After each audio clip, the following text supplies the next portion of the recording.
Islamic scholar Sheikh Ahmad Gumi has advised President Muhammadu Buhari to appease the Fulani race before leaving office by May 2023. Gumi spoke on Thursday as a resource person at the ongoing two-day first interactive policy dialogue and cultural festival organized by the Miyetti Allah Kato Ore Sociocultural Festival with the theme The Future of Fulani Pastoralists in Nigeria. The controversial cleric claimed that the Fulani had been wrongly demonized and felt alienated. He maintained that with dialogue and genuine commitment to peace, those who engaged in kidnapping and banditry, which had complicated security situations in both the northwest and northeast parts of the country, would surrender their arms. I thought this man said he's not going to be speaking on behalf of these bandits that they have proscribed as terrorists. So what has changed? So he can no longer continue or can no longer keep quiet or cope again.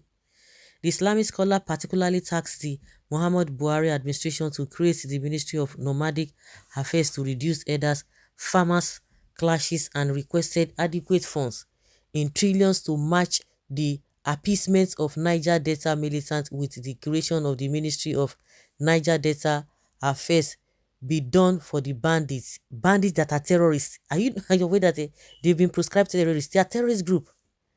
The children that were killing and kidnapping people opened their doors freely to us when we visited because they heard we were there to preach the gospel. All they want is to dialogue. Send them people that they respect to dialogue with them, and they will listen by the grace of God, and this problem will be resolved, he said. He has started again. Gumi has started again. He just went low for some time. Now he has come back again, fully to defend these people, fully to not to allow people to hear word again, because all this while we've been, at least we have peace. Now he's coming again, disturbing everybody here, of supporting and making excuses for these people. He said they were not criminals. Now they've been proscribed according to law. We are now speaking on their behalf. Were the Niger Delta militants, were they proscribed as a terrorist group? No. And you always like to compare them. You always like to condemn them. Well, this is Atiku's man. We are all wiser. No northern. Now we succeed Buhari in 2023. Most of you are shouting Atiku is coming. In your ignorance, the kind of havoc killer herdsmen will cause if Atiku clinches the power come 2023. That which cause and still in Buhari's regime will just be a child's play. Will be a child's play. What IBOB asking for? Peaceful referendum is asking for war, right? What a mentality. Dialogue for what? You northerners want to compare yourselves with Niger Delta, right? What is the total contribution of the GDP that comes from the north? Other states are rather feeding the northerners, and they resulted into criminality because they knew who is in power. Why didn't they try this rubbish during Goodluck Jonathan? Goodluck Jonathan built schools for you people, but you refuse to attend. You venture into carrying arms because you all of a sudden got someone that will handle you with soft glove. Power will soon change hands and all this rubbish will stop. Tell Nigerians that they really want as their fathers what they really want, and the only thing they want is just to fulanize Nigeria. Imagine the statement, yours truly children, because I don't even understand the meaning of the people's eyes will soon open by the time the rest of the region stand on their own. That is when you face the consequences and repercussions of your collaborations with your children. Nobody understands terrorists in Nigeria like this, their uncle. Is the worthy advocates, and he's never once failed them. People will cash out 100 million naira from the prelates, and you are saying they want dialogue.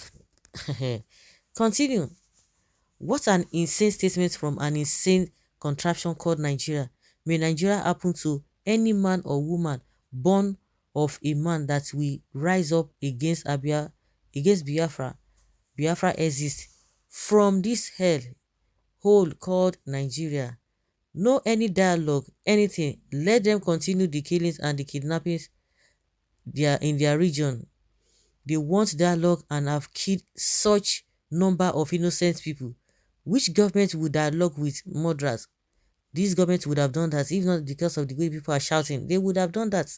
We can see the handwriting on the wall. The group continued the killings. Maybe this would lead to the breaking of the country so that everyone will go our separate ways. Why is it that North have always the region that always hold down developmental way of the country? Why? Why? They should keep killing until the last person they rubbish. You see, for real, is Gumi for real? Is for real, oh. He meant everything he said. Dialogue with governments has to be demanded with the blood of innocent Nigerians through terrorism, kidnapping and extortion by your Fulani tribe. It is just unfortunate that the other regions refuse to join hands to break away from this contraption called Nigeria. In a sane security or society, someone like this should be cooling off in jail and also assisting the police to arrest all those involved in those criminality. It is better government stay out of it and masses look for way to fight them, because we are already facing death with them. Since government say defend yourself, even army couldn't even save them. Themselves dying in the hands of ordinary Fulani empowered by governments. Gumi, the Nigerian Minister of Bandits and Terrorists, have spoken. Those your children are kidnapping and killing, are they the ones who should or refuse to dialogue with them? What about the ransom they take from such crime? It is well. It is well, you. It is well, it is well, it is well, you. This man sometimes he will talk sense, while sometimes he will cap vertical nonsense. A big difference between cowards and brave people. Dialogue on what basis, Mr. Bandit in Chief? Can you imagine what Nigeria turning into? How come federal government don't call Gumi for interrogation for all this coming out of his mouth, but they can order arrest and Nnamdi Kanu and SEO in Benin? Chief Sunday Igboho, Republic, divide Nigeria to save lives. Dialogue, and after killing people, the road to dialogue don't spoil. E don't spoil. After referendum, we can dialogue. I don't trust this man. Who know? Maybe it's the one sending all those kidnappers to their dirty job or to do their dirty job. It's just so unfortunate. So guys, let's hear your opinion on this. Thank you.